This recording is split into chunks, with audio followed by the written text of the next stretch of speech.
প্রিয় বন্ধুরা, দেবের গল্প পাঠের আসরে আজকের গল্প রবি ঠাকুরের গুপ্তধন। মানুষের সম্পদ লিপ্সা যে কত ভয়ানক, যে লিপ্সা হিতাহিত জ্ঞান শূন্য করে মানুষকে লালসার চরম সীমায় নিয়ে যায়, যার জন্য সমাজ সংসার ভেসে যায়, সেই দৃশ্য যেমন এখানে ফুটে উঠেছে, তেমনি সর্ব ঐশ্বর্য থেকেও প্রকৃতির সান্নিধ্যে অনাবিল সুখের নিঃশ্বাস যে অনেক মূল্যবান, তাও প্রকাশিত হয়েছে এই গল্পে। তবে চলুন পাঠ করা যাক আজকের গল্প। গল্পটি পুরোটা শুনবেন। শুরু করছি আজকের গল্প, রবীন্দ্রনাথ ঠাকুর রচিত গুপ্তধন। অমাবস্যার নিশীথ রাত্রি। মৃত্যুঞ্জয় তান্ত্রিক মতে তাহাদের বহুকালের গৃহদেবতা জয়কালীর পূজায় বসিয়াছে। পূজা সমাধা করিয়া যখন উঠিল, তখন নিকটস্থ আমবাগান হইতে প্রত্যুষের প্রথম কাক ডাকিল। মৃত্যুঞ্জয় পশ্চাতে ফিরিয়া চাহিয়া দেখিলেন মন্দিরের দ্বার রুদ্ধ রহিয়াছে। তখন সে একবার দেবীর চরণতলে মস্তক ঠেকাইয়া তাহার আসন সরাইয়া দিল। সেই আসনের নিচে হইতে একটি কাঁঠাল কাঠের বাক্স বাহির হইল। ওইটায় চাবি বাঁধা ছিল। সেই চাবি লাগাইয়া মৃত্যুঞ্জয় বাক্সটি খুলিল। খুলিবা মাত্রই চমকিয়া উঠিয়া মাথায় করাঘাত করিল। মৃত্যুঞ্জয়ের অন্দরের বাগান প্রাচীর দিয়ে ঘেরা। সেই বাগানের এক প্রান্তে বড় বড় গাছের ছায়ার অন্ধকারে এই ছোট্ট মন্দিরটি। মন্দিরে জয়কালীর মূর্তি ছাড়া আর কিছুই নাই। তাহার প্রবেশদ্বার একটি মাত্র। মৃত্যুঞ্জয় বাক্সটি লইয়া অনেকক্ষণ নাড়াচাড়া করিয়া দেখিল। মৃত্যুঞ্জয় বাক্সটি খুলিবার পূর্বে তাহা বন্ধই ছিল, কেহ তাহা ভাঙে নাই। মৃত্যুঞ্জয় 10 বার করিয়া প্রতিমার চারিদিকে ঘুরিয়া হাতড়াইয়া দেখিল, কিছুই পাইল না। পাগলের মতো হইয়া মন্দিরের দ্বার খুলিয়া ফেলিল। তখন ভোরের আলো ফুটিতেছে। মন্দিরের চারিদিকে মৃত্যুঞ্জয় ঘুরিয়া ঘুরিয়া বৃথা আশ্বাসে খুঁজিয়া বেড়াইতে লাগিল। সকালবেলাকার আলোক যখন পরিস্ফুট হইয়া উঠিল, তখন সে বাহিরের চণ্ডীমণ্ডপে আসিয়া মাথায় হাত দিয়া বসিয়া ভাবিতে লাগিল। সমস্ত রাত্রি অনিদ্রার পর ক্লান্ত শরীরে একটু তন্দ্রা আসিয়াছে।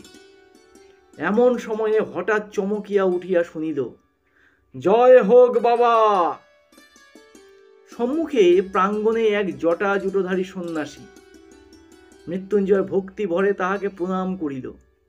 সন্ন্যাসী তাহার মাথায় হাত দিয়া আশীর্বাদ করিয়া কহিলেন, বাবা, তুমি মনের মধ্যে বৃথা শোক করিতেছ। শুনিয়া মৃত্যুঞ্জয় আশ্চর্য হইয়া উঠিল। কহিল, আপনি অন্তর্যামী, নইলে আমার শোক কেমন করিয়া বুঝিলেন? আমি তো কাহাকেও কিছু বলি নাই। সন্ন্যাসী কহিলেন, বৎস, আমি বলিতেছি, তোমার যাহা হারাইয়াছে সেজন্য তুমি আনন্দ করো, শোক করিও না। মৃত্যুঞ্জয় তাহার 2 পা জড়াইয়া ধরিল। আপনি তবে তো সমস্তই জানিয়াছেন, কেমন করিয়া হইয়াছে, কোথায় গেলে ফিরিয়া পাইব, তাহা না বলিলে আমি আপনার চরণ ছাড়িব না। সন্ন্যাসী কহিলেন, আমি যদি তোমার অমঙ্গল কামনা করিতাম তবে বলিতাম, কিন্তু ভগবতী দয়া করিয়া যাহা হরণ করিয়াছেন সেজন্য শোক করিও না। মৃত্যুঞ্জয় সন্ন্যাসীকে প্রসন্ন করিবার জন্য সমস্ত দিন বিবিধ উপাচারে তাহার সেবা করিল। পরদিন প্রত্যুষে নিজের গোয়াল হইতে লোটা ভরিয়া সফেন দুগ্ধ লইয়া আসিয়া দেখিল সন্ন্যাসী নাই। মৃত্যুঞ্জয় যখন শিশু ছিল, যখন তাহার পিতামহ একদিন এই চণ্ডীমণ্ডপে বসিয়া তামাক খাইতেছিল, তখন এমনই করিয়াই একটি সন্ন্যাসী জয় হোক বাবা বলিয়া এই প্রাঙ্গণে আসিয়া দাঁড়াইয়াছিলেন। হরিহর সেই সন্ন্যাসীকে কয়েকদিন বাড়িতে রাখিয়া বিধিমতো সেবার দ্বারা সন্তুষ্ট করিল। বিদায়কালে সন্ন্যাসী যখন জিজ্ঞাসা করিলেন, বৎস, তুমি কি চাও? হরিহর কহিল, বাবা, যদি সন্তুষ্ট হইয়া থাকেন তবে আমার অবস্থাটা একবার শুনুন। এককালে এই গ্রামে আমরা সকলের চেয়ে বর্ধিষ্ণু ছিলাম। আমার প্রপিতামহ দূর হইতে কুলীন আনাইয়া তাহার এক কন্যার বিবাহ দিয়াছিলেন। তাহার সেই দৌহিত্র বংশ আমাদিগকে ফাঁকি দিয়া আজকাল এই গ্রামে বড়লোক হইয়া উঠিয়াছে। আমাদের অবস্থা এখন আর ভালো নয়, কাজেই ইহাদের অহংকার সহ্য করিয়া থাকি, কিন্তু আর সহ্য হয় না। কি করিলে আবার আমাদের বংশ বড় হইয়া উঠিবে সেই উপায় বলিয়া দিন, সেই আশীর্বাদ করুন। সন্ন্যাসী ঈষৎ হাসিয়া কহিলেন, বাবা, ছোট হইয়া সুখে থেকো, বড় হইবার চেষ্টায় শ্রেয় দেখি না। কিন্তু হরিহর তবু ছাড়িল না। বংশকে বড় করিবার জন্য সে সমস্ত স্বীকার করিতে রাজি আছে। তখন সন্ন্যাসী তার ঝুলি হইতে কাপড়ে মোড়া একটি তুলট কাগজের লিখন বাহির করিলেন। কাগজখানি দীর্ঘ, কোষ্ঠীপত্রের মতো গুটানো। সন্ন্যাসী সেটি মেঝের উপর খুলিয়া ধরিলেন। হরিহর দেখিল তাহাতে নানা প্রকার চক্রে নানা সাংকেতিক চিহ্ন আঁকা, আর সকলের নিম্নে একটি প্রকাণ্ড ছড়া লেখা আছে। তাহার আরম্ভটা এইরূপ, পায়ে ধরে সাধা, রা নাহি দেয় রাধা, শেষে দিল রা, পাগল ছাড়ো পা, তেঁতুল বটের কোলে দক্ষিণে যাও চলে, ঈশান কোণে ঈশানী, ওহে দিলাম নিশানি, ইত্যাদি। হরিহর কহিল, বাবা, কিছুই তো বুঝলাম না। সন্ন্যাসী কহিলেন, কাছে রাখিয়া দাও, দেবীর পূজা করো, তাহার প্রসাদে তোমার বংশে কেহ না কেহ এই লিখন বুঝিতে পারিবে। তখন সে এমন ঐশ্বর্য পাইবে জগতে যাহার তুলনা নাই। হরিহর মিনতি করিয়া কহিল, বাবা কি বুঝাইয়া দিবেন না? সন্ন্যাসী কহিলেন, না, সাধনা দ্বারা বুঝিতে হইবে। এমন সময় হরিহরের ছোট ভাই শঙ্কর আসিয়া উপস্থিত হইল। তাহাকে দেখিয়া হরিহর তাড়াতাড়ি লুকাইবার চেষ্টা করিল। সন্ন্যাসী হাসিয়া কহিলেন, বড় হইবার পথের দুঃখ এখন হইতেই শুরু হইল, কিন্তু গোপন করিবার দরকার নাই, কারণ ইহার রহস্য কেবল একজন মাত্রই ভেদ করিতে পারিবে। হাজার চেষ্টা করিলেও আর কেহ তাহা পারিবে না। তোমাদের মধ্যে সেই লোকটি যে কে তাহা কেহ জানে না, অতএব ইয়া সকলের সম্মুখেই নির্ভয়ে খুলিয়া রাখিতে পারো। সন্ন্যাসী চলিয়া গেলেন, কিন্তু হরিহর এ কাগজটি লুকাইয়া না রাখিয়া থাকিতে পারিল না। পাছে আর কেহ ইয়া হইতে লাভবান হয়, পাছে তার ছোট ভাই শঙ্কর ইহার ফলভোগ করিতে পারে। এই আশঙ্কায় হরিহর এই কাগজটি একটি কাঁঠাল কাঠের বাক্সে বন্ধ করিয়া তাহাদের গৃহদেবতা জয়কালীর আসনতলে লুকাইয়া রাখিল। প্রত্যেক অমাবস্যার নিশীথ রাত্রে দেবীর পূজা সারিয়া সে একবার করিয়া সেই কাগজটি খুলিয়া দেখিত। যদি দেবী প্রসন্ন হইয়া তাহাকে অর্থ বুঝিবার শক্তি দেন। শঙ্কর কিছুদিন হইতে হরিহরকে মিনতি করিতে লাগিল, দাদা, আমাকে সেই কাগজটা একবার ভালো করিয়া দেখিতে দাও না। হরিহর কহিল, দূর পাগল, সে কাগজ কি আছে? বেটা ভণ্ড সন্ন্যাসী কাগজে কতগুলো হিজিবিজি কাটিয়া আমাকে ফাঁকি দিয়া গেল, আমি সে পুরাইয়া ফেলিয়াছি। শঙ্কর চুপ করিয়া রহিল। হঠাৎ একদিন শঙ্করকে ঘরে দেখিতে পাওয়া গেল না। তাহার পর হইতে সে নিরুদ্দেশ। হরিহরের অন্য সমস্ত কাজকর্ম নষ্ট হইল। গুপ্ত ঐশ্বর্যের ধ্যান এক মুহূর্ত সে ছাড়িতে পারিল না। মৃত্যুকাল উপস্থিত হইলে সে তাহার বড় ছেলে শ্যামাপদকে এই সন্ন্যাসী দত্ত কাগজখানি দিয়া গেল।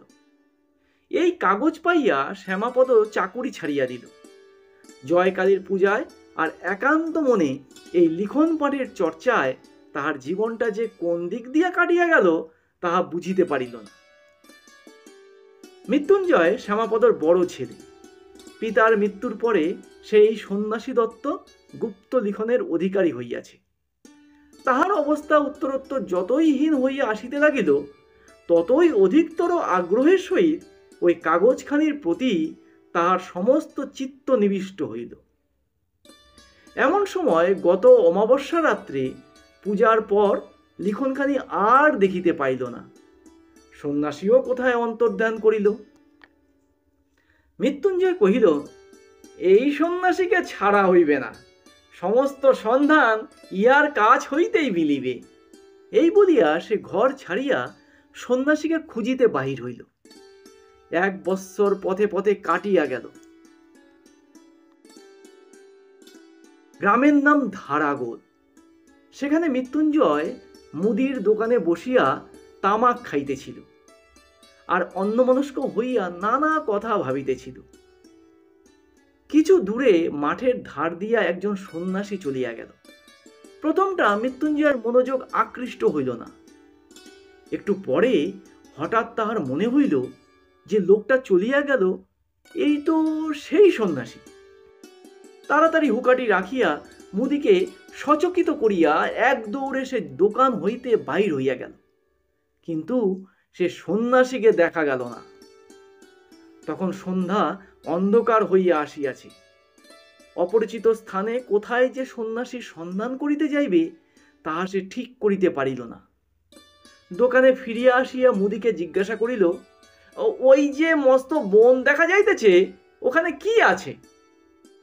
মুদি কহিল, এককালে ওই বন শহর ছিল, কিন্তু অগস্ত্য মুনির শাপে ওখানকার রাজা প্রজা সমস্তই মড়কে মরিয়াছে। লোকে বলে ওখানে অনেক ধনরত্ন আজও খুঁজিলে পাওয়া যায়, কিন্তু দিন দুপুরেও ওই বনে সাহস করিয়া কেউ যাইতে পারে না। যে গেছে সে আর ফেরে নাই। মৃত্যুঞ্জয়ের মন চঞ্চল হইয়া উঠিল। সমস্ত রাত্রি মুদির দোকানে মাদুরের উপর পড়িয়া মশার জ্বালায় সর্বাঙ্গ চাপড়াইতে লাগিল। আর ওই বনের কথা, সন্ন্যাসীর কথা, সেই হারানো লিখনের কথা ভাবিতে লাগিল। বারবার পড়িয়া সেই লিখনটি মৃত্যুঞ্জয়ের প্রায় কণ্ঠস্থ হইয়া গিয়াছিল। তাই এই অনিদ্রাবস্থায় কেবলই তাহার মাথায় ঘুরিতে লাগিল, পায়ে ধরে সাধা, রা নাহি দেয় রাধা, শেষে দিল রা, পাগল ছাড়ো পা। মাথা গরম হইয়া উঠিল। কোনো মতেই এই কটা ছত্র সে মন হইতে দূর করিতে পারিল না। অবশেষে ভোরের বেলায় যখন তাহার তন্দ্রা আসিল, তখন স্বপ্নে এই 4 ছত্রের অর্থ অতি সহজে তাহার নিকট প্রকাশ হইল। রা নাহি দেয় রাধা, অতএব রাধার রা না থাকিলে ধা রহিল, শেষে দিল রা, অতএব হইল ধারা, পাগল ছাড়ো পা, পাগলের পা ছাড়িলে গোল বাকি রহিল, অতএব সমস্তটা মিলিয়া হইল ধারাগোল। এ জায়গাটার নাম তো ধারাগোলই বটে। স্বপ্ন ভাঙিয়া মৃত্যুঞ্জয় লাফাইয়া উঠিল। সমস্ত দিন বনের মধ্যে ফিরিয়া সন্ধ্যাবেলায় বহু কষ্টে পথ খুঁজিয়া অনাহারে মৃতপ্রায় অবস্থায় মৃত্যুঞ্জয় গ্রামে ফিরিল। পরদিন চাদরে চিরা বাঁধিয়া পুনর্বার সে বনের মধ্যে যাত্রা করিল। অপরাহ্নে একটা দিঘির ধারে আসিয়া উপস্থিত হইল। দিঘির মাঝখানটা পরিষ্কার জল, আর পাড়ের গায়ে গায়ে চারিদিকে পথ আর কুমুদের বন। পাথরে বাঁধানো ঘাট ভাঙিয়া চুরিয়া পড়িয়াছে। সেইখানে জলে চিরা ভিজাইয়া খাইয়া দিঘির চারিদিক প্রদক্ষিণ করিয়া দেখিতে লাগিল। দিঘির পশ্চিম পাড়ির প্রান্তে হঠাৎ মৃত্যুঞ্জয় থমকিয়া দাঁড়াইল। দেখিল একটা তেঁতুল গাছকে বেষ্টন করিয়া প্রকাণ্ড বট গাছ উঠিয়াছে। তৎক্ষণাৎ তাহার মনে পড়িল, তেঁতুল বটের কোলে দক্ষিণে যাও চলে। দক্ষিণে কিছু দূর যাইতেই ঘন জঙ্গলের মধ্যে আসিয়া পড়িল। সেখানে সে বেতঝাড় ভেদ করিয়া চলা একেবারে অসাধ্য। যা হোক, মৃত্যুঞ্জয় ঠিক করিল এই গাছটাকে কোনো মতে হারাইলে চলিবে না। এই গাছের কাছে ফিরিয়া আসিবার সময় গাছের অন্তরাল দিয়া অনতিদূরে একটা মন্দিরের চূড়া দেখা গেল। সেই দিকের প্রতি লক্ষ্য করিয়া মৃত্যুঞ্জয় এক ভাঙা মন্দিরের কাছে আসিয়া উপস্থিত হইল। দেখিল নিকটে একটা চুল্লি, পোড়া কাঠ আর ছাই পড়িয়া আছে। অতি সাবধানে মৃত্যুঞ্জয় ভগ্ন দ্বার মন্দিরের মধ্যে উঁকি মারিল। সেখানে কোনো লোক নাই, প্রতিমা নাই, কেবল একটি কম্বল, কমণ্ডলু আর গেরুয়া উত্তরীয় পড়িয়া আছে। তখন সন্ধ্যা আসন্ন হইয়া আসিয়াছে। গ্রাম বহু দূরে। অন্ধকারে বনের মধ্যে পথ সন্ধান করিয়া যাইতে পারিবে কিনা তাই এই মন্দিরের মনুষ্য বসতির লক্ষণ দেখিয়া মৃত্যুঞ্জয় খুশি হইল। মন্দির হইতে একটি বৃহৎ প্রস্তরখণ্ড ভাঙিয়া দ্বারের কাছে পড়িয়াছিল। সেই পাথরের উপরে বসিয়া নতশিরে ভাবিতে ভাবিতে মৃত্যুঞ্জয় হঠাৎ পাথরের গায়ে কি যেন একটা লেখা দেখিতে পাইল। ঝুঁকিয়া পড়িয়া দেখিল একটি চক্র আঁকা। তাহার মধ্যে কতক স্পষ্ট, কতক লুপ্তপ্রায় ভাবে নিম্নলিখিত সাংকেতিক অক্ষর লেখা আছে। এই চক্রটি মৃত্যুঞ্জয়ের সুপরিচিত। কত অমাবস্যা রাত্রে পূজাগৃহে সুগন্ধ ধূপের ধূমে ঘৃত দীপালোকে তুলট কাগজে অঙ্কিত এই চক্রচিহ্নের উপর ঝুঁকিয়া পড়িয়া রহস্যভেদ করিবার জন্য একাগ্র মনে সে দেবীর প্রসাদ যাত্রা করিয়াছে। আজ অভীষ্ট সিদ্ধির অত্যন্ত সন্নিকটে আসিয়া তাহার সর্বাঙ্গ যেন কাঁপিতে লাগিল।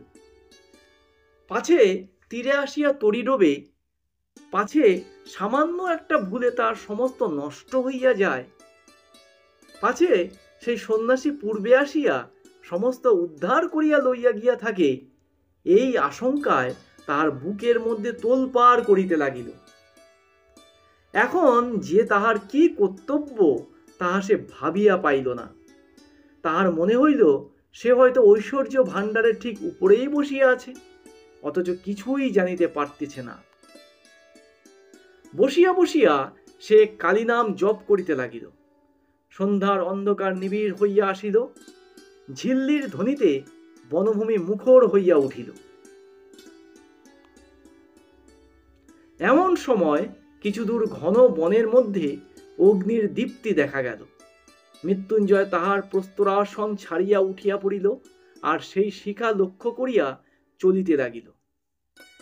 বহু কষ্টে কিছু দূর গিয়া একটা অসত্য গাছের গুড়ির অন্তরাল হইতে স্পষ্ট দেখিতে পাইল তাহার সেই পরিচিত সন্ন্যাসী অগ্নির আলোকে সেই তুলটের লিখন মেলিয়া একটা কাঠি দিয়া ছাইয়ের উপরে এক মনে অঙ্ক কষিতেছে। মৃত্যুঞ্জয়ের ঘরের সেই পৈতৃক তুলটের লিখন। আরে ভণ্ড চোর! এই জন্যই সে মৃত্যুঞ্জয়কে শোক করিতে নিষেধ করিয়াছিল বটে। সন্ন্যাসী একবার করিয়া অঙ্ক কষিতেছেন আর একটা মাপকাঠি লইয়া জমি মাপিতেছে। কিয়দ্দূর মাপিয়া হতাশ হইয়া ঘাড় নাড়িয়া পুনর্বার আসিয়া অঙ্ক কষিতে প্রবৃত্ত হইতেছে। এমনই করিয়া রাত্রি যখন অবসান প্রায়, যখন নিশান্তের শীতবায়ুতে বনস্পতির অগ্রশাখার পল্লবগুলি মর্মরিত হইয়া উঠিল, তখন সন্ন্যাসী সেই লিখনপত্র গুটাইয়া লইয়া চলিয়া গেল। মৃত্যুঞ্জয় কি করিবে ভাবিয়া পাইল না।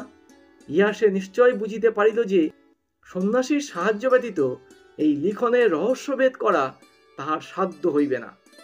লুব্ধ সন্ন্যাসী যে মৃত্যুঞ্জয়কে সাহায্য করিবে না তাহাও নিশ্চিত। অতএব গোপনে সন্ন্যাসীর প্রতি দৃষ্টি ছাড়া আর কোনো উপায় নাই। কিন্তু দিনের বেলায় গ্রামে না গেলে তার আহার মিলিবে না। অতএব অন্তত কাল সকালে একবার গ্রামে যাওয়া আবশ্যক। ভোরের দিকে অন্ধকার একটু ফিকা হইবা মাত্র সে গাছ হইতে নামিয়া পড়িল। যেখানে সন্ন্যাসী ছাইয়ের মধ্যে আগ কষিতেছিল সেখানে ভালো করিয়া দেখিল, কিছুই বুঝিল না। চতুর্দিকে ঘুরিয়া দেখিল, অন্য বনখণ্ডের সঙ্গে কোনো প্রভেদ নেই।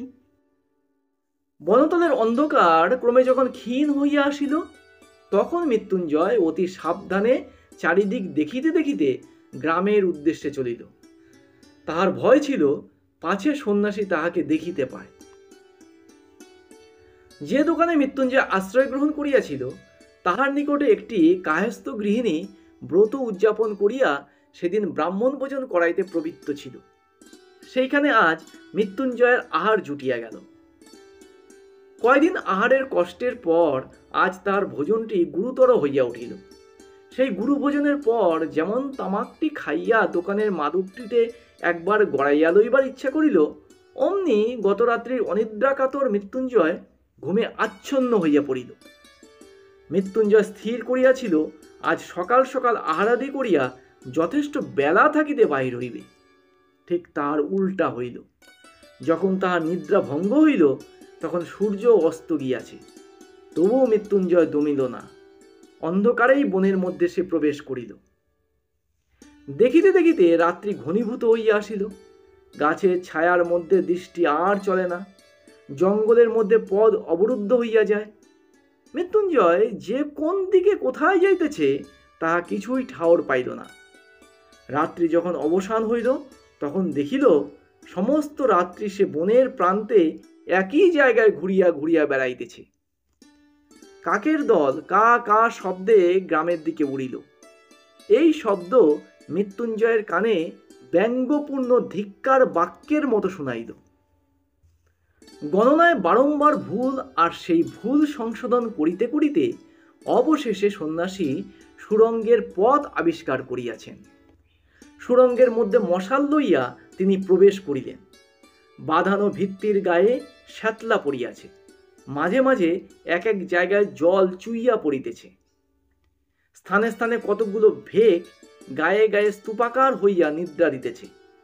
এই পিছল পথ দিয়া কিছু দূর যাইতেই সন্ন্যাসী দেখিলেন সম্মুখে দেয়াল উঠিয়াছে, পথ অবরুদ্ধ। কিছুই বুঝিতে পারিলেন না। দেয়ালে সর্বত্র লৌহ দণ্ড দিয়া সবলে আঘাত করিয়া দেখিলেন। কোথাও ফাঁকা আওয়াজ দিতেছে না, কোথাও রন্ধ নাই। এই পথরাজ যে এইখানেই শেষ তাহা নিঃসন্দেহ। আবার সেই কাগজ খুলিয়া মাথায় হাত দিয়া বসিয়া ভাবিতে লাগিলেন। সে রাত্রি এমনই করিয়া কাটিয়া গেল। পরদিন পুনর্বার গণনা সারিয়া সুড়ঙ্গে প্রবেশ করিলেন। সেদিন গুপ্ত সংকেত অনুসরণপূর্বক একটি বিশেষ স্থান হইতে পাথর খসাইয়া এক শাখা পথ আবিষ্কার করিলেন। সেই পথে চলিতে চলিতে আবার এক জায়গায় পথ অবরুদ্ধ হইয়া গেল। অবশেষে পঞ্চম রাত্রে সুড়ঙ্গের মধ্যে প্রবেশ করিয়া সন্ন্যাসী বলিয়া উঠিলেন, আজ আমি পথ পাইয়াছি, আজ আর আমার কোনো মতেই ভুল হইবে না। পথ অত্যন্ত জটিল, তার শাখা পোশাকার অন্ত নাই। কোথাও এত সংকীর্ণ যে গুড়ি মারিয়া যাইতে হয়। বহু যত্নে মশাল ধরিয়া চলিতে চলিতে সন্ন্যাসী একটা গোলাকার ঘরের মতো জায়গায় আসিয়া উপস্থিত হইলেন। সেই ঘরের মাঝখানে একটা বৃহৎ ইদারা। মশালের আলোকে সন্ন্যাসী তাহার তল দেখিতে পাইলেন না। ঘরের ছাদ হইতে একটা মোটা প্রকাণ্ড লৌহ শৃঙ্খল ইদারার মধ্যে নামিয়া গেছে।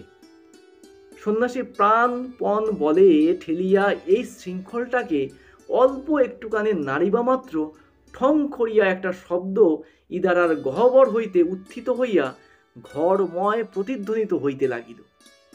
সন্ন্যাসী উচ্চস্বরে বলিয়া উঠিলেন, পাইয়াছি, পাইয়াছি।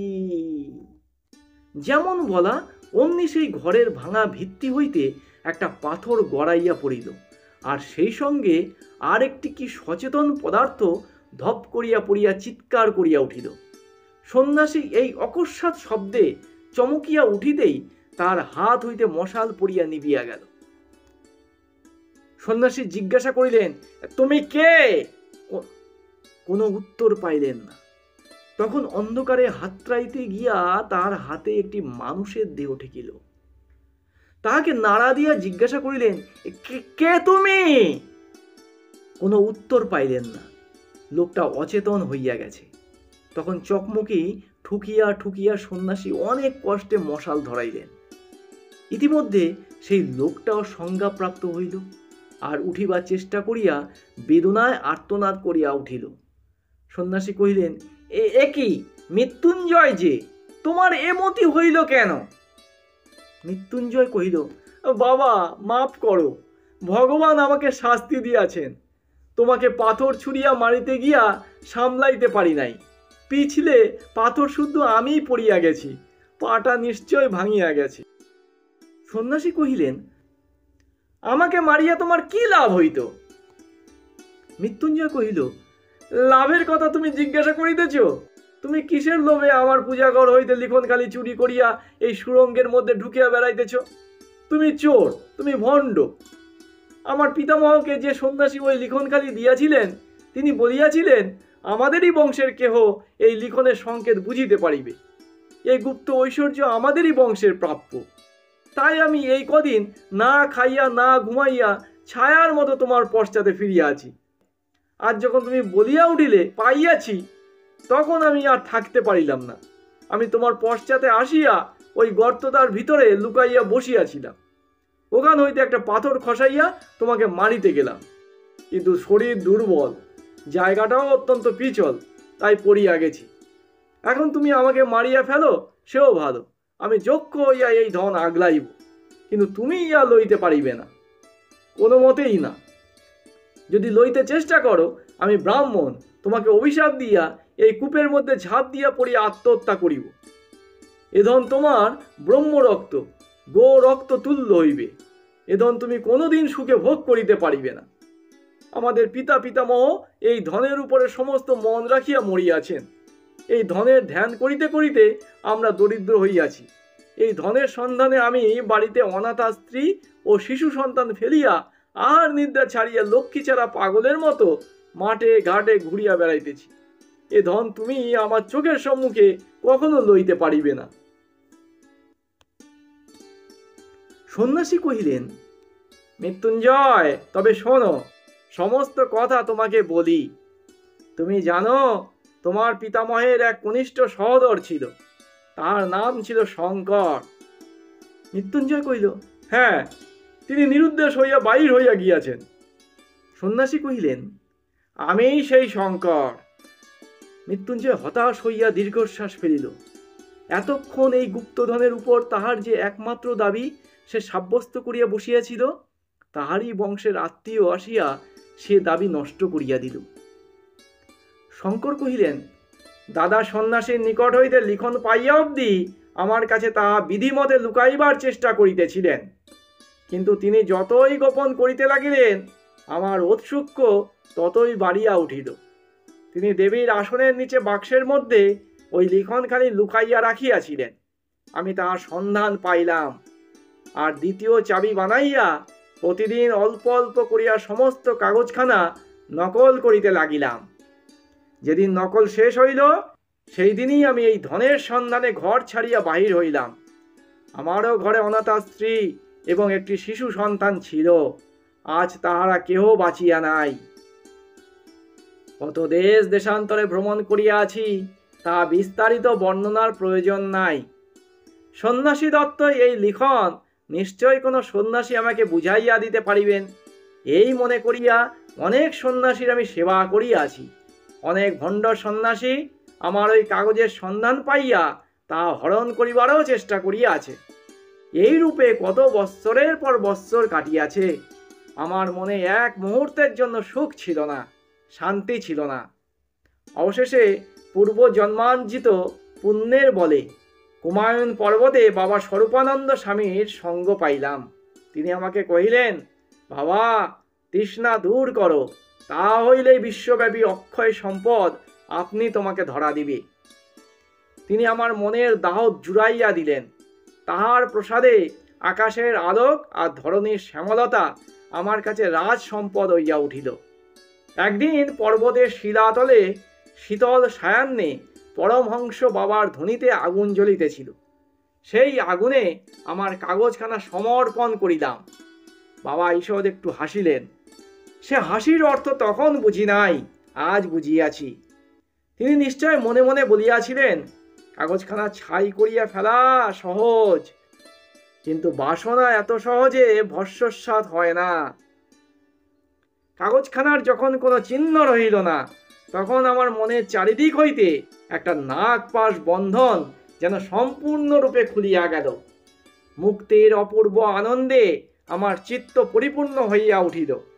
আমি মনে মনে কহিলাম, এখন হইতে আমার আর কোনো ভয় নাই। আমি জগতে কিছুই চাই না। ইহার অনতিকাল পরে পরমহংস বাবার সঙ্গ হইতে চ্যুত হইলাম। তাহাকে অনেক খুঁজিলাম, কোথাও তাহার দেখা পাইলাম না। আমি তখন সন্ন্যাসী হইয়া নিরাসক্ত চিত্তে ঘুরিয়া বেড়াইতে লাগিলাম। অনেক বৎসর কাটিয়া গেল, সেই লিখনের কথা প্রায় ভুলিয়াই গেলাম। এমন সময় একদিন এই ধারাগোলের বনের মধ্যে প্রবেশ করিয়া একটা ভাঙা মন্দিরের মধ্যে আশ্রয় লইলাম। দুই একদিন থাকিতে থাকিতে দেখিলাম মন্দিরের ভিতরে স্থানে স্থানে নানা প্রকার চিহ্ন আঁকা আছে। এই চিহ্নগুলি আমার পূর্ব পরিচিত। এত কালে বহুদিন যার সন্ধানে ফিরিয়াছিলাম, তার যে নাগাল পাওয়া যাইতেছে তাহাতে আমার সন্দেহ রহিল না। আমি কহিলাম, এইখানে আর থাকা হইবে না, এ বন ছাড়িয়া চলিলাম। কিন্তু ছাড়িয়া যাওয়া ঘটিল না। মনে হইল দেখাই যাক না কি আছে। কৌতূহল একেবারে নিবৃত্ত করিয়া যাওয়াই ভালো। চিহ্নগুলো লইয়া অনেক আলোচনা করিলাম, কোনো ফল হইল না। বারবার মনে হইতে লাগিল, কেন যে কাগজখানা পুড়াইয়া ফেলিলাম, সেখানে রাখিলেই বা ক্ষতি কি ছিল। তখন আবার আমার সেই জন্মগ্রামে গেলাম। আমাদের পৈতৃক ভিটার নিতান্ত দুরবস্থা দেখিয়া মনে করিলাম আমি সন্ন্যাসী, আমার ধনরত্নে কোনো প্রয়োজন নাই। কিন্তু এই গরিবরা তো গৃহী, সেই গুপ্ত সম্পদ ইহাদের জন্য উদ্ধার করিয়া দিলে তাহাতে দোষ নাই। সেই লিখন কোথায় আছে জানিতাম, তা সংগ্রহ করা আমার পক্ষে কিছুমাত্র কঠিন হইল না। তাহার পরে একটি বৎসর ধরিয়া এই কাগজখানা লইয়া এই নির্জন বনের মধ্যে গণনা করিয়াছি আর সন্ধান করিয়াছি। মনে আর কোনো চিন্তা ছিল না।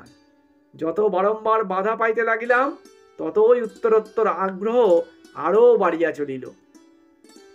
উন্মত্তের মতো অহরাত্র এই এক অধ্যবসায়ে নিবিষ্ট রইলাম। ইতিমধ্যে কখন তুমি আমার অনুসরণ করিতেছ তাহা জানিতে পারি নাই। আমি সহজ অবস্থায় থাকিলে তুমি কখনোই নিজেকে আমার কাছে গোপন রাখিতে পারিতে না। কিন্তু আমি তন্ময় হইয়াছিলাম, বাহিরের ঘটনা আমার দৃষ্টি আকর্ষণ করিত না। তাহার পরে যা খুঁজিতেছিলাম আজ এইমাত্র তাহা আবিষ্কার করিয়াছি। এখানে যাহা আছে পৃথিবীতে কোনো রাজরাজেশ্বরের ভাণ্ডারেও এত ধন নাই। আর একটিমাত্র সংকেত ভেদ করিলেই সেই ধন পাওয়া যাইবে। এই সংকেতটি সর্বাপেক্ষা দুরূহ, কিন্তু এই সংকেতও আমি মনে মনে ভেদ করিয়াছি। সেই জন্যই পাইয়াছি বলিয়া মনের উল্লাসে চিৎকার করিয়াছিলাম। যদি ইচ্ছা করি তবে আর এক দণ্ডের মধ্যে সেই স্বর্ণমাণিক্যের ভাণ্ডারের মাঝখানে গিয়া দাঁড়াইতে পারি। মৃত্যুঞ্জয় শঙ্করের পা জড়াইয়া ধরিয়া কহিল, তুমি সন্ন্যাসী, তোমার তো ধনের কোনো প্রয়োজন নাই। আমাকে সেই ভাণ্ডারের মধ্যে লইয়া যাও, আমাকে বঞ্চিত করিও না। শঙ্কর কহিলেন, আজ আমার শেষ বন্ধন মুক্ত হইয়াছে। তুমি ওই যে পাথর ফেলিয়া আমাকে মারিবার জন্য উদ্যত হইয়াছিলে, তাহার আঘাত আমার শরীরে লাগে নাই, কিন্তু তাহা আমার মোহবরণকে ভেদ করিয়াছে। তৃষ্ণার করাল মূর্তি আজ আমি দেখিলাম। আমার গুরু পরমহংসদেবের নিগুড় প্রশান্ত হাস্য এতদিন পরে আমার অন্তরের কল্যাণ দ্বীপে অনির্বাণ আলোকশিখা জ্বালাইয়া তুলিল। মৃত্যুঞ্জয় শঙ্করের পা ধরিয়া পুনরায় কাতর স্বরে কহিল, তুমি মুক্ত পুরুষ, আমি মুক্ত নহি। আমি মুক্তি চাহি না, আমাকে এই ঐশ্বর্য হইতে বঞ্চিত করিতে পারিবে না। সন্ন্যাসী কহিলেন, বৎস, তবে তুমি তোমার এই লিখনখানি নও। যদি তুমি ধন খুঁজিয়া লইতে পারো তবে লইও। এই বলিয়া তাহার যষ্টি ও লিখনপত্র মৃত্যুঞ্জয়ের কাছে রাখিয়া সন্ন্যাসী চলিয়া গেলেন। মৃত্যুঞ্জয় কহিল, আমাকে দয়া করো, আমাকে ফেলিয়া যাইও না, আমাকে দেখাইয়া দাও। কোনো উত্তর পাইল না। তখন মৃত্যুঞ্জয় যষ্টির উপর ভর করিয়া হাতড়াইয়া সুড়ঙ্গ হইতে বাহির হইবার চেষ্টা করিল, কিন্তু পথ অত্যন্ত জটিল, গোলক ধাঁধার মতো বারবার বাধা পাইতে লাগিল।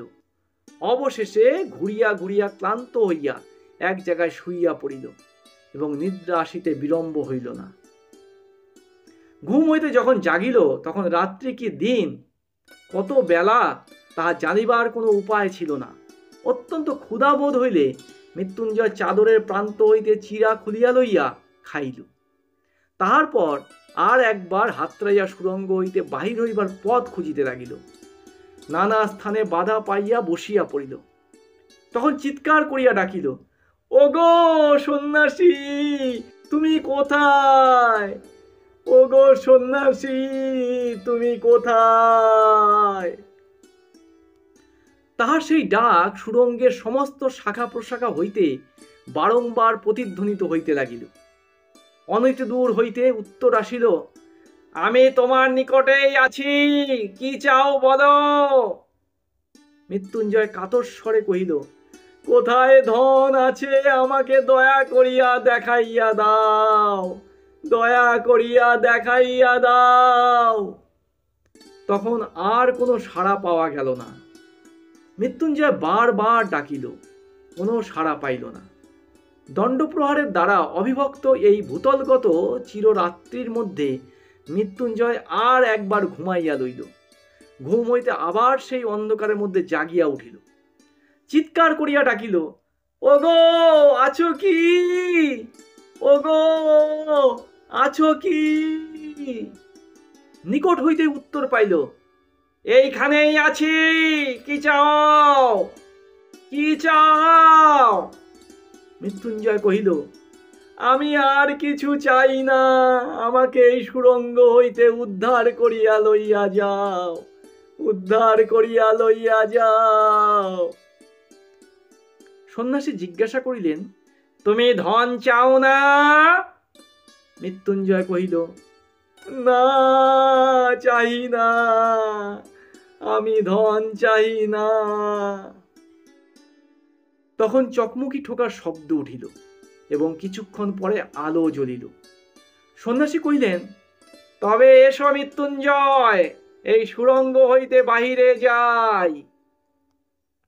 মৃত্যুঞ্জয় কাতর স্বরে কহিল, বাবা, নিতান্তই কি সমস্ত ব্যর্থ হইবে? এত কষ্টের পরেও ধন কি পাইব না? তৎক্ষণাৎ মশাল নিবিয়া গেল। মৃত্যুঞ্জয় কহিল, কি নিষ্ঠুর, কি নিষ্ঠুর বলিয়া সেইখানে বসিয়া পড়িয়া ভাবিতে লাগিল। সময়ের কোনো পরিমাণ নাই, অন্ধকারের কোনো অন্ত নাই। মৃত্যুঞ্জয়ের ইচ্ছা করিতে লাগিল তাহার সমস্ত শরীর মনের বলে এই অন্ধকারটাকে ভাঙিয়া চূর্ণ করিয়া ফেলে। আলোক আকাশ আর বিশ্বচ্ছবির বৈচিত্র্যের জন্য তাহার প্রাণ ব্যাকুল হইয়া উঠিল। কহিল, ওগো সন্ন্যাসী, ওগো নিষ্ঠুর সন্ন্যাসী, আমি ধন চাই না, আমাকে উদ্ধার করো, আমি ধন চাই না, আমাকে উদ্ধার করো। সন্ন্যাসী কহিলেন, ধন চাও না? তবে আমার হাত ধরো, আমার সঙ্গে চলো। এবারে আর আলো জ্বলিল না। এক হাতে যষ্ঠী ও এক হাতে সন্ন্যাসীর উত্তরীয় ধরিয়া মৃত্যুঞ্জয় ধীরে ধীরে চলিতে লাগিল। বহুক্ষণ ধরিয়া অনেক আঁকাবাঁকা পথ দিয়া অনেক ঘুরিয়া ফিরিয়া এক জায়গায় আসিয়া সন্ন্যাসী কহিলেন, দাঁড়াও। মৃত্যুঞ্জয় দাঁড়াইল। তাহার পরে একটা মরিচা পড়া লোহার দ্বার খোলার উৎকট শব্দ শোনা গেল। সন্ন্যাসী মৃত্যুঞ্জয়ের হাত ধরিয়া কহিলেন, এসো। মৃত্যুঞ্জয় অগ্রসর হইয়া যেন একটা ঘরে প্রবেশ করিল। তখন আবার চকমকি ঠোকার শব্দ শোনা গেল। কিছুক্ষণ পরে যখন মশাল জ্বলিয়া উঠিল, তখন একই আশ্চর্য দৃশ্য! চারিদিকে দেয়ালের গায়ে মোটা মোটা সোনার পাত, ভূগর্ভরুদ্ধ কঠিন সূর্যালোক পুঞ্জের মতো স্তরে স্তরে সঞ্জিত। মৃত্যুঞ্জয়ের চোখ দুটো জ্বলিতে লাগিল। সে পাগলের মতো বলিয়া উঠিল, এ সোনা আমার, এ আমি কোনো মতেই ফেলিয়া যাইতে পারিব না, এ সোনা আমার, এ আমি কোনো মতে ফেলিয়া যাইতে পারিব না। সন্ন্যাসী কহিলেন, আচ্ছা, ফেলিয়া যাইও না, এই মশাল রহিল, আর এই ছাতু চিরা আর বড় এক ঘটি জল রাখিয়া গেলাম। দেখিতে দেখিতে সন্ন্যাসী বাহির হইয়া আসিলেন, আর এই স্বর্ণ ভাণ্ডারের লৌহ দ্বারে কপাট পড়িল। মৃত্যুঞ্জয় বারবার করিয়া এই স্বর্ণপুঞ্জ স্পর্শ করিয়া ঘরময় ঘুরিয়া ঘুরিয়া বেড়াইতে লাগিল। ছোট ছোট স্বর্ণখণ্ড টানিয়া মেঝের উপর ফেলিতে লাগিল, কোলের উপর তুলিতে লাগিল, একটার উপরে আর একটা আঘাত করিয়া শব্দ করিতে লাগিল, সর্বাঙ্গের উপর বুলাইয়া তার স্পর্শ লইতে লাগিল। অবশেষে শ্রান্ত হইয়া সোনার পাত বিছাইয়া তাহার উপর শয়ন করিয়া ঘুমাইয়া পড়িল। জাগিয়া উঠিয়া দেখিল চারিদিকে সোনা ঝকমক করিতেছে, সোনা ছাড়া আর কিছুই নাই। মৃত্যুঞ্জয় ভাবিতে লাগিল, পৃথিবীর উপরে হয়তো এতক্ষণে প্রভাত হইয়াছে, সমস্ত জীবজন্তু আনন্দে জাগিয়া উঠিয়াছে। তাহাদের বাড়িতে পুকুরের ধারের বাগান হইতে প্রভাতে যে একটি স্নিগ্ধ গন্ধ উঠিত, তাহাই কল্পনায় তাহার নাসিকায় যেন প্রবেশ করিতে লাগিল। সে যেন স্পষ্ট চোখে দেখিতে পাইল পাতিহাঁসগুলি দুলিতে দুলিতে কলরব করিতে করিতে সকালবেলায় পুকুরের জলের মধ্যে আসিয়া পড়িতেছে, আর বাড়ির ঝি বামা কোমরে কাপড় চড়াইয়া ঊর্ধ্বাথিত দক্ষিণ হস্তের উপর একরাশি পিতল কাঁসার থালা বাটি লইয়া ঘাটে আনিয়া উপস্থিত করিতেছে। মৃত্যুঞ্জয় দ্বারে আঘাত করিয়া ডাকিতে লাগিল, ওগো সন্ন্যাসী ঠাকুর আছো কি? ওগো সন্ন্যাসী ঠাকুর আছো কি? দ্বার খুলিয়া গেল। সন্ন্যাসী কহিলেন, কি চাও? মৃত্যুঞ্জয় কহিল, আমি বাহিরে যাইতে চাই, কিন্তু সঙ্গেই সোনার দুটো একটা পাতও কি লইয়া যাইতে পারিব না? সন্ন্যাসী তাহার উত্তর না দিয়া নতুন মশাল জ্বালাইলেন, পর্ণকমণ্ডলু একটি রাখিলেন, আর উত্তরীয় হইতে কয়েক মুষ্টি চিরা মেঝের উপর রাখিয়া বাহির হইয়া গেলেন। দ্বার বন্ধ হইয়া গেল। মৃত্যুঞ্জয় পাতলা একটা সোনার পাত লইয়া তাহা দোমড়াইয়া খণ্ড খণ্ড করিয়া ভাঙিয়া ফেলিল। সেই খণ্ড সোনাগুলোকে লইয়া ঘরের চারিদিকে লোষ্ঠখণ্ডের মতো ছড়াইতে লাগিল। কখনো বা দাঁত দিয়া দংশন করিয়া সোনার পাতের উপর দাগ করিয়া দিল, কখনো বা একটা সোনার পাত মাটিতে ফেলিয়া তাহার উপরে বারংবার পদাঘাত করিতে লাগিল। মনে মনে বলিতে লাগিল, পৃথিবীতে এমন সম্রাট কয়েকজন আছে যাহারা সোনা লইয়া এমন করিয়া খেলাছড়া করিতে পারে। মৃত্যুঞ্জয়ের যেন একটা প্রলয়ের রোগ চাপিয়া গেল। তার ইচ্ছা করিতে লাগিল এই রাশিকৃত সোনাকে চূর্ণ করিয়া ধুলির মতো সে ঝাড় দিয়া উড়াইয়া ফেলে, আর এই রূপে পৃথিবীর সমস্ত সুবর্ণ লুব্ধ রাজা মহারাজাকে সে অবজ্ঞা করিতে পারে। এমন করিয়া যতক্ষণ পারিল মৃত্যুঞ্জয় সোনাগুলোকে লইয়া টানাটানি করিয়া শ্রান্ত দেহে ঘুমাইয়া পড়িল। ঘুম হইতে উঠিয়া সে আবার চারিদিকে সেই সোনাস্তূপ দেখিতে লাগিল। সে তখন দ্বারে আঘাত করিয়া চিৎকার করিয়া উঠিয়া বলিল, ওগো সন্ন্যাসী, আমি এ সোনা চাই না, আমি এ সোনা চাই না, ওগো সন্ন্যাসী, আমি এ সোনা চাই না। কিন্তু দ্বার খুলিল না। ডাকিতে ডাকিতে মৃত্যুঞ্জয়ের গলা ভাঙিয়া গেল, কিন্তু দ্বার খুলিল না। এক একটা সোনার পিণ্ড লইয়া দ্বারের উপর ছুড়িয়া মারিতে লাগিল, কোনো ফল হইল না। মৃত্যুঞ্জয়ের বুক দমিয়া গেল। তবে কি আর সন্ন্যাসী আসিবে না? এই স্বর্ণ কারাগারের মধ্যে তিলে তিলে পলে পলে শুকাইয়া মরিতে হইবে। তখন সোনাগুলোকে দেখিয়া তার আতঙ্ক হইতে লাগিল। বিভীষিকার নিঃশব্দ কঠিন হাস্যের মতো ওই সোনার স্তূপ চারিদিকে স্থির হইয়া রহিয়াছে। তাহার মধ্যে স্পন্দন নাই, পরিবর্তন নাই। মৃত্যুঞ্জয়ের যে হৃদয় এখন কাঁপিতেছে, ব্যাকুল হইতেছে, তাহার সঙ্গে উহাদের কোনো সম্পর্ক নাই, বেদনার কোনো সম্বন্ধ নাই। এই সোনার পিণ্ডগুলো আলোক চায় না, আকাশ চায় না, বাতাস চায় না, প্রাণ চায় না, মুক্তি চায় না। ইহারা এই চির অন্ধকারের মধ্যে চিরদিন উজ্জ্বল হইয়া কঠিন হইয়া স্থির হইয়া রহিয়াছে। পৃথিবীতে এখন কি গোধূলি আসিয়াছে? আহা, সেই গোধূলির স্বর্ণ, যে স্বর্ণ কেবল ক্ষণকালের জন্য চোখ জুড়াইয়া অন্ধকারের প্রান্তে কাঁদিয়া বিদায় লইয়া যায়, তাহার পরে কুঠিরের প্রাঙ্গণতলে সন্ধ্যা তারা এক দৃষ্টে চাহিয়া থাকে। গোষ্ঠে প্রদীপ জ্বালাইয়া বধূ ঘরের কোণে সন্ধ্যা প্রদীপ স্থাপন করে। মন্দিরে আরতির ঘণ্টা বাজিয়া ওঠে।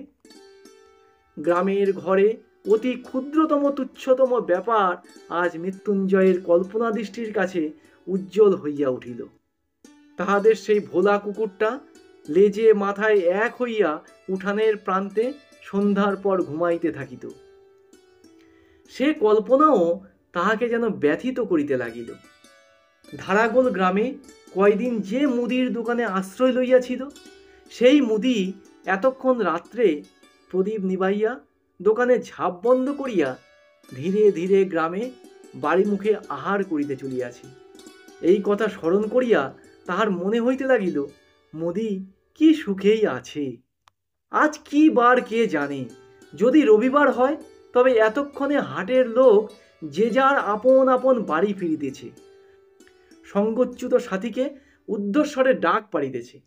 দল বাঁধিয়া খেয়া নৌকায় পার হইতেছে। মেঠো রাস্তা ধরিয়া শস্যক্ষেত্রের আল বাহিয়া পল্লীর শুষ্ক বংশপত্র খচিত অঙ্গন পার্শ্ব দিয়া চাষি লোক হাতে দুটো একটা মাছ ঝুলাইয়া মাথায় একটা চুপড়ি লইয়া অন্ধকারে আকাশ ভরা তারার ক্ষীণ লোকে গ্রামে গ্রামান্তরে চলিয়াছে। ধরণীর উপরিতলে এই বিচিত্র বৃহৎ চিরচঞ্চল জীবনযাত্রার মধ্যে তুচ্ছতম দীনতম হইয়া নিজের জীবন মিশাইবার জন্য শতস্তর মৃত্তিকা ভেদ করিয়া তাহার কাছে লোকালয়ের আহ্বান আসিয়া পৌঁছতে লাগিল। সেই জীবন, সেই আকাশ, সেই আলোক পৃথিবীর সমস্ত মণিমাণিক্যের চেয়ে তাহার কাছে দুর্মূল্য বোধ হইতে লাগিল। তাহার মনে হইতে লাগিল, কেবল ক্ষণকালের জন্য একবার যদি আমার সেই শ্যামাজননী ধরিত্রীর ধুলো করে সেই উন্মুক্ত আলোকিত নীলাম্বরের তলে সেই তৃণপত্রের গন্ধবাসিত বাতাস বুক ভরিয়া একটি মাত্র শেষ নিঃশ্বাসে গ্রহণ করিয়া মরিতে পারি, তাহা হইলে জীবন সার্থক হয়। এমন সময় দ্বার খুলিয়া গেল। সন্ন্যাসী ঘরে প্রবেশ করিয়া কহিলেন, মৃত্যুঞ্জয়, কি চাও? সে বলিয়া উঠিল, আমি আর কিছু চাই না।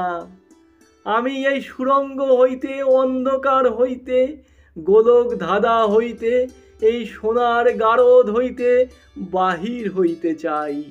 আমি আলোক চাই, আকাশ চাই, মুক্তি চাই, মুক্তি চাই, মুক্তি চাই।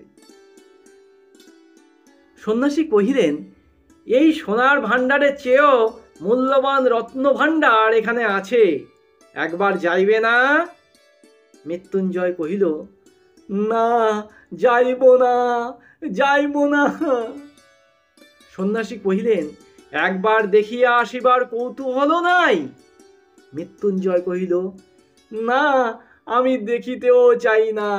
আমাকে যদি কৌপিন পরিয়া ভিক্ষা করিয়া বেড়াইতে হয়, তবু আমি এখানে এক মুহূর্ত কাটাইতে ইচ্ছা করি না। সন্ন্যাসী কহিলেন, আচ্ছা, তবে এসো। মৃত্যুঞ্জয়ের হাত ধরিয়া সন্ন্যাসী তাহাকে সেই গভীর কূপের সম্মুখে লইয়া গেলেন। তাহার হাতে সেই লিখনপত্রখানি দিয়া কহিলেন, এখানি লইয়া তুমি কি করিবে? মৃত্যুঞ্জয় সে পত্রখানি টুকরো টুকরো করিয়া ছিঁড়িয়া কূপের মধ্যে নিক্ষেপ করিল। গল্পটি এখানেই শেষ। কেমন লাগলো কমেন্ট করবেন। প্রতিদিনের মতো আজকেও বলছি, লাইক, শেয়ার ও সাবস্ক্রাইব করে পাশের বেল আইকনটি প্রেস করে রাখবেন, যাতে আরও নতুন নতুন গল্প আপনাদের কাছে পৌঁছে দিতে পারি। নমস্কার।